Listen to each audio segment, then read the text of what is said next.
Hello people, in this video we want to look at this textbook, that is Shaw's Textbook of Gynecology. This is the 17th edition.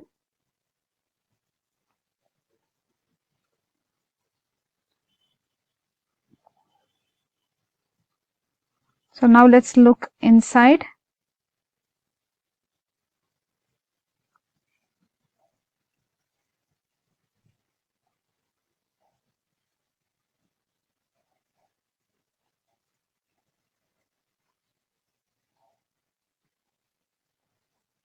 So now let us look at the contents.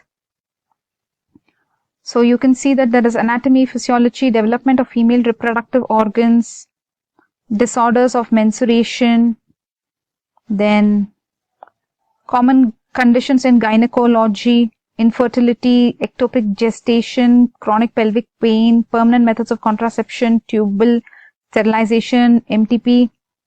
Benign conditions in gynecology, you have genital prolapse, displacement of the uterus, broad ligament, fallopian tubes diseases, benign conditions of the ovary, vulva, vagina, all that, Bartholin cyst and all. Infections in gynecology like pelvic inflammatory disease. Turning the page.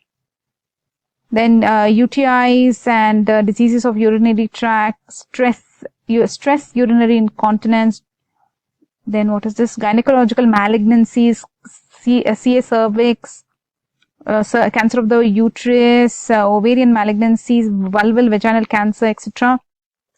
Imaging modalities, guys, endoscopy, etc. Are you able to hear me? Okay. Then this is the first chapter here, approach to gynecological patients. So they're talking about history, taking, etc. And in history, what and all you should ask. There's a list here. You'll ask the name of the person, age, whether they are married, unmarried, presenting complaints, this is the chief complaints, HOPI, menstrual history, previous obstetric history, etc. Then coming to physical examination, they'll ask the height, weight, etc. So you'll do abdominal examination, pelvic examination, and per-rectal examination. Per-rectal is also there. So this is the Cusco speculum. So basically the thing is, right, we cannot show you many images in this textbook because of YouTube, right? So this is the bimanual examination of the pelvis, you can see. Then what else? Let's turn some pages. So here you have the chapter menopause and related problems. They're talking about investigations like FSH, E2 levels, thyroid, etc. And then they're talking about postmenopausal bleeding. Causes of postmenopausal bleeding, mainly you should remember carcinoma of the cervix, ovary, vulva, vagina, etc. Mainly carcinoma you should rule out, okay, in postmenopausal bleeding. Here you're looking at mammography. There is a craniocaudal view. This is CC view of the mammography. Then the next one is the mediolateral oblique view, okay, MLO, mediolateral oblique view. Then here you have the abnormal uterine bleeding. Then what is this? Hormonal therapy in gynecology. So what are the hormones they'll give, guys? Estrogens could be progesterones, androgens, anti-estrogens, aromatase inhibitors, selective estrogen receptor modulators, etc. Anti-androgens, pituitary hormones, growth hormone, gonadotropin releasing hormones, etc. Then there's some self-assessment at the end of every chapter. You can look at this. There are some key points and self-assessment, okay, at the end of every chapter. So here they are talking about infertility, and here they are talking actually about sterilization, tubal sterilization, mini lap tubal sterilization. So many techniques are there.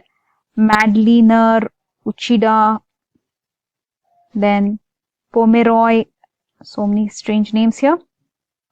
Like we told you, at the end of every chapter, they have key points, isn't it?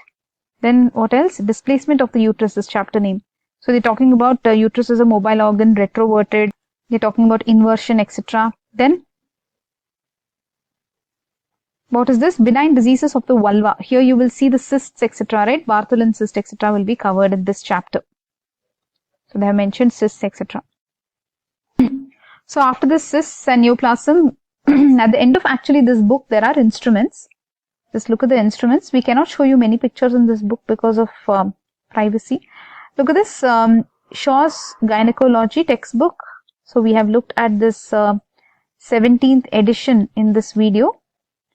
Guys, hope you have liked this video. Bye bye.